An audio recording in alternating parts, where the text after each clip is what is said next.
Okay, kita ikuti. So, good evening. We have two polls out in the media today, and they are widely discussed by people in Kopitiam and wherever they gather. One is by Endeavour, and the other is Merdeka Center, and we are very happy to have again our resident political analyst, Professor James Chin, to talk more about it. Prof, can we have your comments, please, on these two polls? Good evening. Thank you very much, Johnson. So it's quite interesting that talking to my friends and the wider community, a lot of people are talking about these two polls. The first one is poll done by an outfit called Endeavour MGC Research Center. Now, this one is very interesting because this one doesn't give an exact figure. It gives a very, very wide range. Of course, the other interesting part is that in fact, all my friends have never heard of this research center before. Even myself, I've never heard of it before. But anyway, they have come up with a report and they says that Pakatan Harapan will end up with between 67 to 82 seats. So you can see the range is very wide.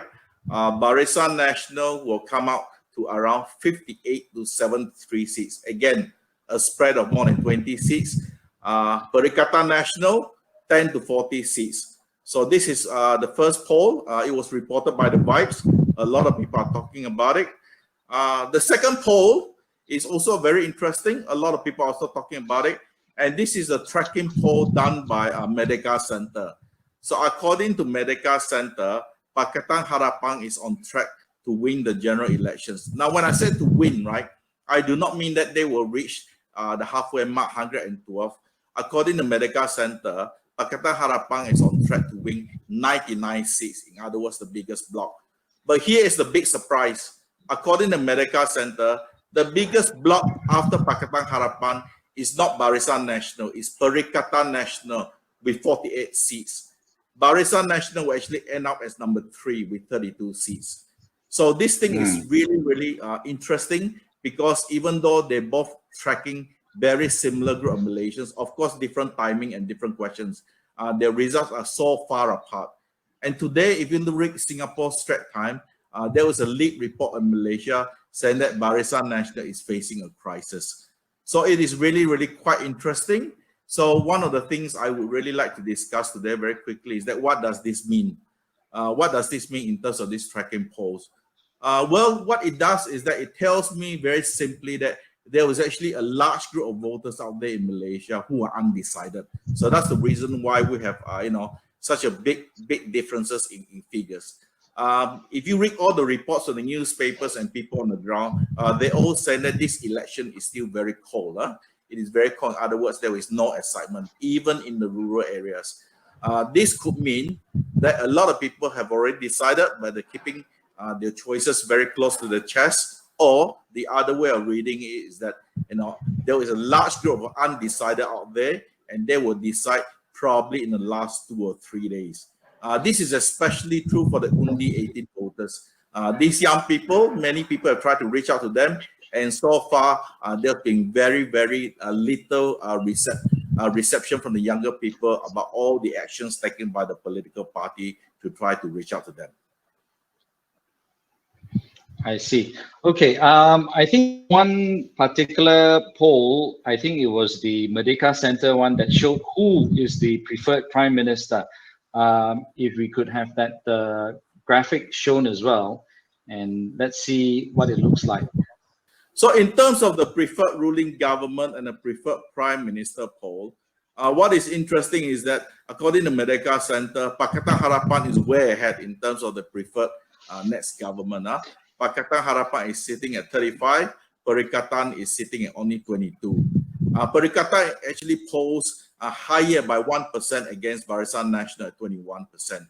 Now, people are getting very excited and said that it's actually Pakatan that is preferred, but you need to look at the real number. The real number is the don't know or those who refuse to answer. That is a significant 22%. So I would suspect that number is actually higher because people would choose one of the other three just to keep the people who interview them happy. But I suspect that number will probably go up to 30% if they will ask about that choice first. Now, in terms of the preferred prime minister, again, Anwar Ibrahim is on top from Pakatan Harapan at 30%, but Muhyiddin Yassin is very, very close by at 24%. The one that is way behind is actually the incumbent Prime Minister Ismail Sabri Yaakob. But again, the most interesting figure is actually the don't know or those who refuse to answer at 1/3. Again, I think that's undercounting. I think the figure is a lot higher. So basically, the bottom line is that this election is really up for grabs. In terms of the actual people fighting on the ground, I would argue that it's a two-legged horse race. It's really between Pakatan and Barisan Nasional. I don't think the survey results of Perikatan is true. What is true based on my own survey and my own observation is that in terms of Perikatan Nasional, the party that's really making a headway is actually PAS. So that's the reason why I joke with my friends, including you, Johnson, that Perikatan Nasional should really drop their dark blue color and change the color to green, because PAS is really the engine of growth in Perikatan Nasional. Right.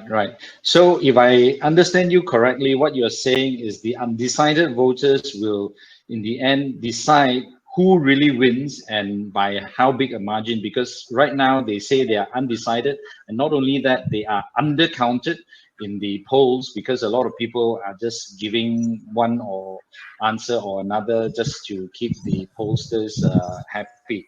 Okay, so moving on, I am very keen to know, because this kind of polls being published will have an effect on people, right? Whether they think, oh wow, this party is ahead, so I don't need to go out to vote, or they think, I don't want this party to win, I want them to win, then they will change their mind, change their mind along the way.